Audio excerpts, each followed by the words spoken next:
आज आपण मनोबोधामधला 139वा श्लोक अभ्यासणार आहोत. समर्थ माऊली म्हणते, पुढे पाहता सर्वही कोंदलेसे, अभाग्यास हे दृश्य पाषाण भासे. अभावे कदा पुण्य गाठी पडेना, जुने ठेवणे मीपणे आकळेना. ज्या आत्मज्ञानाचा अभ्यास आपण मनोबोधाच्या काही श्लोकांच्या आधाराने, समर्थ माऊलीच्या या श्लोकाच्या अंतिम चरणाच्या आधाराने विस्तृतपणे समजून घेण्याचा प्रयत्न करत आहोत, त्यातीलच पुढचा टप्पा सांगणारा हा श्लोक. श्रोतेहो, आत्मज्ञानाच्या या अभ्यासात समर्थांनी आपल्याला प्रथमतः निर्भयत्वाचं महत्त्व समजावून सांगितलं.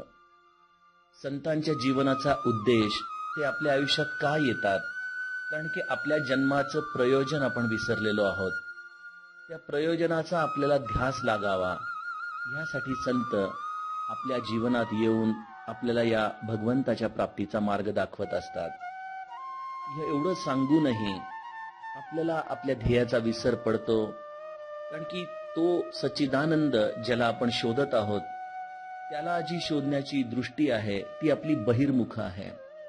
आपल्या इतक्या अवतीभोवती तो भगवंत असूनही आपल्याला तो सापडत नाही, कारण की आम्ही त्या आनंदाच्या वृत्तीचा शोध घेण्याचाच एक प्रकारे अव्हेर केलेला आहे. इथपर्यंत कालच्या श्लोकात आपण या आत्मज्ञानाचा प्रवास बघितला. आज समर्थ हे आत्मज्ञान अगदी स्पष्टपणे आपल्या समोर ठेवून ते तत्व म्हणजे नेमकं काय आहे ते समजवण्याचा प्रयत्न या श्लोकात करत आहेत. समर्थांच्या श्लोकाचा सरळ अर्थ असा की ज्या भगवंताला, ज्या स्वरूपाला, ज्या आत्मतत्वाला, ज्या चैतन्याला आपण शोधत आहोत, ते चैतन्य, ते आत्मतत्व जर आपण बघायला गेलो तर सर्व ठिकाणी अगदी गच्च भरून उरलेलं आहे. या दृश्य विश्वातली कुठलीही अणुरेणूची जागा देखील या आत्मतत्वाशिवाय नाही. त्याला दिशा नाही, त्याला मागं नाही, त्याला पुढं नाही, त्याला उजवीकडं नाही, त्याला डावीकडं नाही.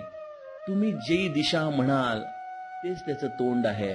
असं ते आत्मतत्व सर्व बाजूनी अगदी गच्च घट्ट भरून उरलेलं आहे. इतकं असूनही सामान्य मनुष्याला मात्र ते दिसत नाही, कारण की सामान्य मनुष्य त्या दृश्याच्या बहिरंगावरून त्याची किंमत करत असतो. त्यामुळे त्याला या विश्वाला पंचभौतिक नजरेनीच बघण्याची सवय झालेली आहे. त्याला हे डोंगर, दरी, नदी या सर्व गोष्टी या दृश्य रूपाने दिसतात. त्यामुळं इतकं ते आत्मतत्व गच्च भरून असूनही त्याला त्याची अनुभूती येत नाही. आणि याचं सगळ्यात महत्वाचं कारण तो भगवंत या चराचरात भरून उरलेला आहे अशी आमची दृढ जाणीवच नाहीये, असा आमचा भावच निश्चित झालेला नाहीये. आणि यामुळं आपण आपल्या जीवनात जे आपल्या जीवनाचं खरं प्रयोजन आहे, जे आपल्या जीवनाचं खरं ध्येय आहे, त्या भगवंताच्या प्राप्तीला मात्र हरवून बसलेलो आहोत. समर्थांच्या श्लोकाचा हा सरळ अर्थ. श्रोतेहो, आपण कधी संत आणि आपल्यासारख्या सामान्य माणसांच्या दृष्टीमधला बदल समजून घेण्याचा प्रयत्न केलेला आहे का? आपण जेव्हा संतांचे चरित्र वाचतो तेव्हा संतांनी या जगाकडे कुठल्या दृष्टीने बघितलं ते संत मंडळी आपल्या चरित्रात नेहमी सांगत आलेलीच आहेत. आपल्याला मात्र ह्याच संतांच्या चरित्राचे गोडवे गात असताना ती दृष्टी कधी आपल्याला प्राप्त होईल असं मनापासून वाटतच नाही. आपण एखादं साधं उदाहरण घ्या. आपण या समाज जीवनामध्ये राहतो, तिथं काही लोक आपली आवडती असतात, काही लोक आपली नावडती असतात. आवडत्या लोकांमध्ये देखील आपल्याला त्यांच्यातले काही गुण आवडतात, त्यांच्यामधलं काही लौकिक आवडतं, त्यांच्यामध्ये असलेले काही कर्तृत्व हे आपल्याला अधिक भावतं. आणि काही नावडती लोक असतात की ज्यांचं कदाचित बोलणं आपल्याला आवडत नाही, त्यांचे विचारसरणी आपल्याला आवडत नाही. म्हणजे आपल्या जीवनामध्ये आपण प्रत्येकाला त्याच्या जीवनामध्ये असलेल्या बाह्य अंगानी करत असलेल्या कर्तृत्वानी, लौकिकांनी, वृत्तींनी त्याची किंमत ठरवत असतो. या उलट संतांच्या जीवनामध्ये आपण जाऊन बघूयात. आपल्या जीवनात तर आपण हे निश्चितपणे मान्य करू की आपल्यासाठी प्रत्येकाची कमी जास्त किंमत आपल्या जीवनामध्ये आहे. संतांच्या जीवनामध्ये जर आपण गेलो तर संतांच्या जीवनामध्ये श्री महाराजांच्याच आयुष्यातलं उदाहरण मी आपल्याला सांगतो की श्री महाराज जेव्हा त्यांच्याकडे खूप लोक भेटायला यायची, तसं गोंदवलं हे अगदी छोटंसं खेडेगाव आजही बऱ्याच लोकांना नकाशावरती शोधून यावं लागतं. साताऱ्यापासून त्यावेळेला एवढं 60-70 किलोमीटर आतमध्ये जायचा, त्यावेळेला बैलगाडीचा प्रवास, तरी देखील महाराजांचं जे आत्मतत्व त्यांच्या अंतरंगात उदय पावलं होतं त्याच्या प्रकाशामुळं अनेक लोक, अनेक मंडळी या गोंदवल्याकडं त्या काळात आकृष्ट व्हायची. महाराजांकडं मोठी मोठी मंडळी यायचीच. डॉक्टर, वकील, इंजिनियर्स, नामवंत त्या काळचे राजकारणी, अनेक क्रांतिकारक, बंड करणारी मंडळी, अनेक लोक महाराजांना येऊन भेटायचे. त्याचबरोबर सामान्य शेतकरी देखील यायचे, कित्येक अडाणी माणसं देखील यायची. कित्येकांच्या अनेक समस्या घेऊन ते महाराजांच्या जवळ यायचे. आणि मग इतकी अपार लोक बघितल्यानंतर महाराजांनी आपल्या चरित्रात एक वाक्य लिहिलंय की मी रामाला स्मरून सांगतो की माझ्याकडे येणाऱ्याला मी कधी श्रीमंत बघितला नाही की गरीब, अडाणी बघितला नाही की विद्वान, स्त्री बघितला नाही की पुरुष, आबाल, वृद्ध, पशु हे मी काहीच बघितलं नाही. मला त्या प्रत्येकामध्ये माझा रामच दिसला. मला त्या रामाचं ते रूपच दिसलं. श्रोतेहो, ही सामान्य माणसाची आणि संताच्या नजरेमधली सर्वात मूलभूत रेषा आहे की आपल्याला सर्वांचं वर्णन हे त्यांच्या बहिरंगावरून करता येतं, तर संत मात्र केवळ त्यांना रामरूप बघूनच जाणू शकतो. मी देखील असं म्हणू शकतो की मला देखील सगळ्या विश्वामध्ये राम दिसतोय. मी देखील असं म्हणू शकतो की महाराजांचंच हे वाक्य अगदी तळमळून की मी तुमच्यामध्ये रामच बघतोय. खरंच माझी अशी भावना आहे का? आणि संतांनी देखील नुसतंच असं म्हटलं आहे हे कशावरून नाही, तर याचं अगदी स्पष्ट उदाहरण आपल्याला दिसतं. समाज जीवनामध्ये माझ्यासारखा मनुष्य असं म्हणू शकतो की मी देखील तुमच्यात राम बघतो, पण जेव्हा व्यवहाराची वेळ येते त्यावेळेला मात्र आपलं सगळं डावं उजवं होत असतं. संतांच्या जीवनामध्ये आपण उतरून बघूयात. यासाठी ज्ञानेश्वर महाराजांचा त्या पैठणच्या धर्मसभेचाच दाखला आपण घेऊयात. त्याच धर्मसभेमध्ये ज्ञानेश्वर महाराजांचं वय ते किती हो, 15-16 वर्षाचं ते लहान लेकरू, एवढं लहान लांब चालत आलेलं आपल्या भावा बहिणींसकट.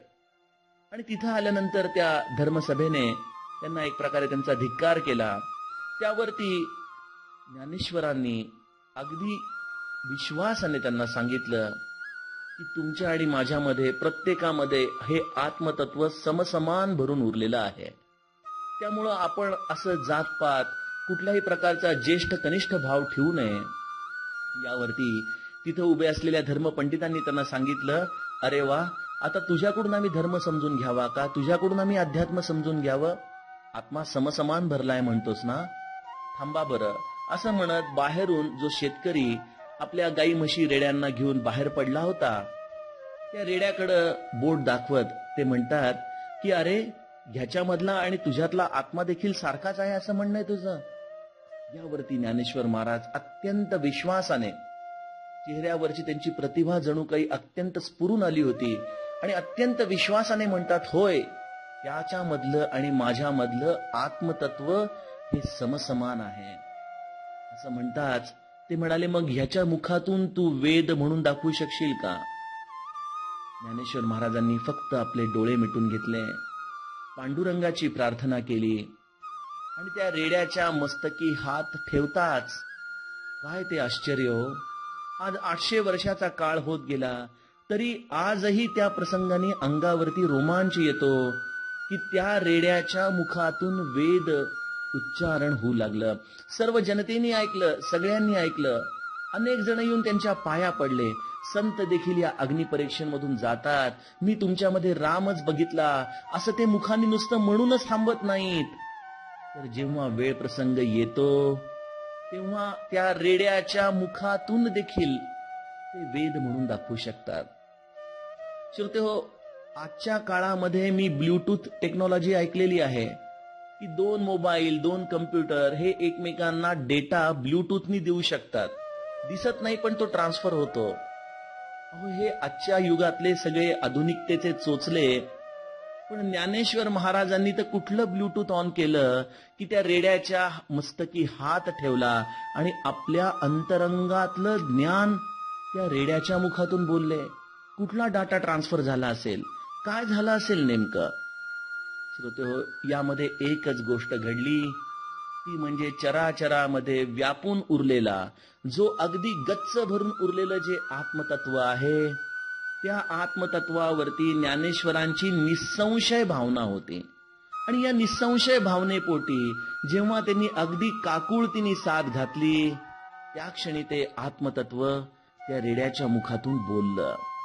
आणि नेमकं ह्याच्या उलट आमची अवस्था आहे.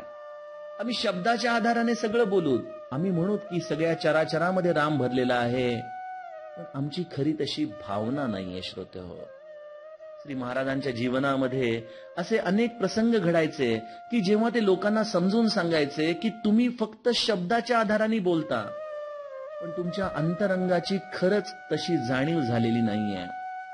महाराजांचे एक अतिशय जवळचे निकटचे शिष्य गंगेच्या किनारी महाराजांबरोबर उभे होते. आणि मग महाराजांना ते म्हणाले की गंगेच्या ठिकाणी इतकी लोक येतात, तिच्यामध्ये डुबक्या मारतात, पण सगळी लोक उद्धरून का बरं जात नाहीत? गंगा ह्यांना पवित्र करण्यात कमी पडते का? यावरती महाराज म्हणाले, अहो, असं निश्चित नाही. ती तर पवित्रतेचा सागर आहे, ती अखंड पवित्रच आहे, ती वाहतच राहणार. जो मनुष्य त्या गंगेमध्ये डुबकी मारतो त्याची खरी तशी भावना नसते. शांताश्रम स्वामींच्या जीवनातला हा प्रसंग. त्यावरती महाराज म्हणाले की त्या माणसाची तशी भावना शुद्ध नसते.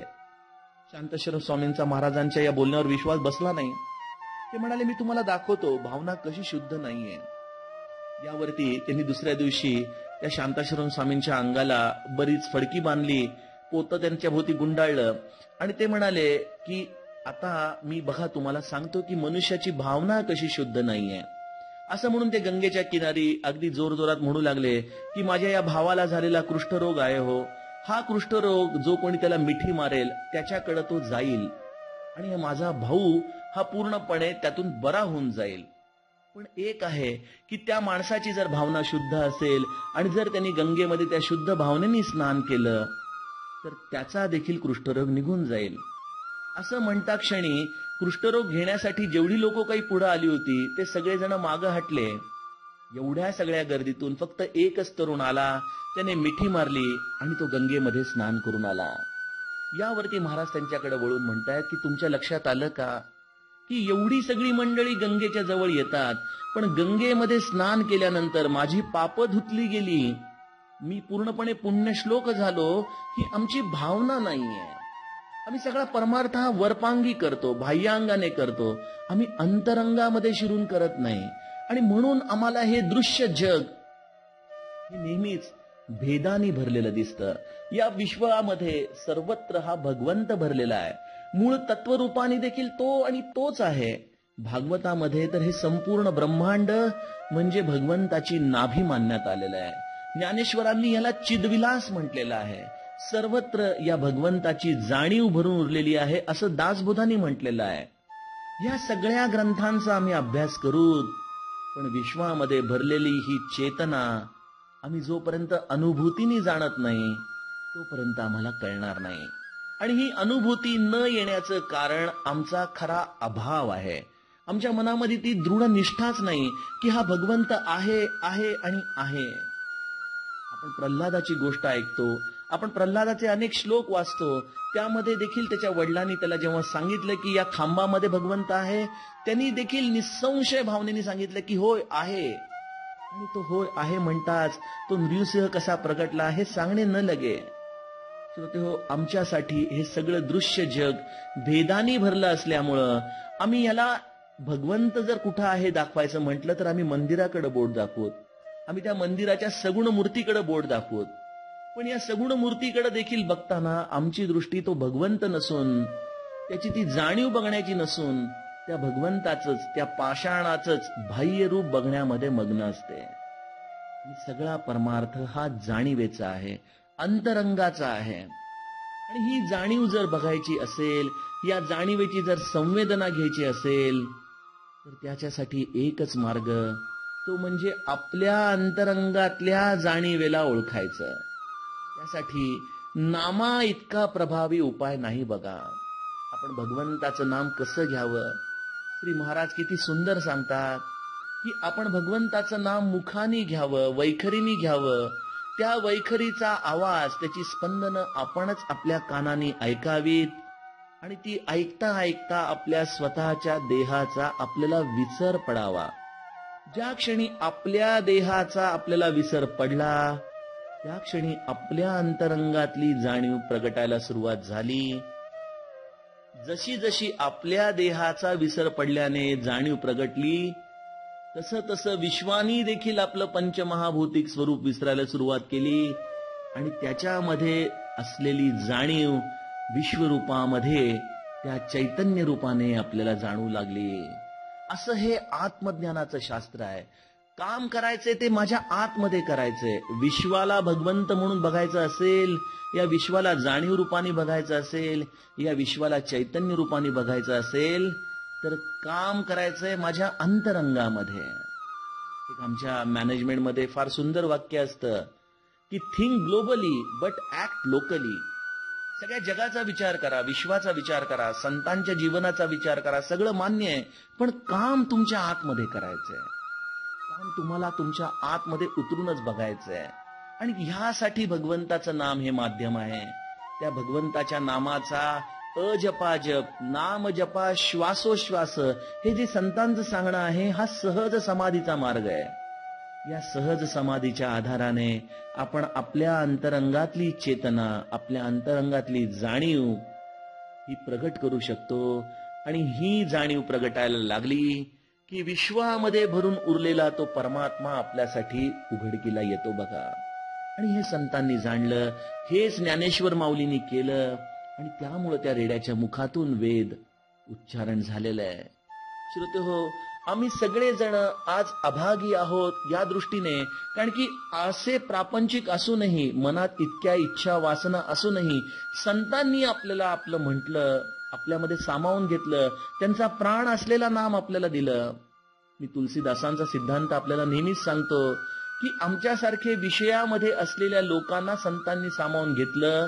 म्हणजे जसं आजच्या काळामध्ये एखादं दूध विक्री करणारा मनुष्य आपल्या व्यवसायासाठी, अधिक फायद्यासाठी म्हणून जसं दुधामध्ये पाणी घालतो बघा, आणि दुधामध्ये पाणी घातलं तरी जो विकत घेणारा समोरचा असतो, त्या पाण्याला देखील तो दुधाच्याच भावाने विकत घेतो. कुठपर्यंत विकत घेतो? जोपर्यंत त्यामध्ये कुठलाही संशयरूपी खडा पडत नाही, मिठाचा खडा पडत नाही. ज्या क्षणी मिठाचा खडा पडला, त्या क्षणी दूध वेगळं होतं आणि पाणी वेगळं होतं. संत देखील आम्हाला सर्व गोष्टींसकट स्वीकारायला तयार आहेत, या आत्मज्ञानाच्या प्रवासाकडे नेण्यासाठी, या भगवंताकडे नेण्यासाठी. पण ज्या क्षणी आपला संशयाचा खडा सद्गुरू रूपी या अस्तित्वावरती पडला, त्यांनी दिलेल्या नामावरती पडला, त्यांनी दिलेल्या साधनावरती पडला, त्यांनी सांगितलेल्या तत्वावरती पडला, आणि हा विकल्प जर आम्ही दूर करू शकलो नाही, तर आमच्यासारखे अभागी आम्हीच की अभावे कदा पुण्य गाठी पडेना. आम्हाला या आमच्या जीवनातल्या संशयांनी, विकल्पांमुळं हे आत्मज्ञानाचं पुण्य कधीच गाठी पडत नाही. त्यामुळे एकच करायचंय, त्या सत्पुरुषाचे पाय अनन्य भावाने आपल्या हृदयात घट्ट धरायचेत आणि त्यांनी दिलेलं साधन हे निसंशय मनाने, अगदी कुठल्याही प्रकारचा विकल्प मनामध्ये न ठेवता करत राहायचंय, करत राहायचंय, करत राहायचंय. एका क्षणी तो सत्पुरुष या निसंशय साधनेचं फळ आपल्याला मिळवून देईल, आपल्या अंतरंगातली जाणीव प्रगटवेल आणि त्याचबरोबर विश्वामध्ये भरून उरलेला हा परमात्मा आपल्याला आनंद स्वरूपाने दिसू लागेल.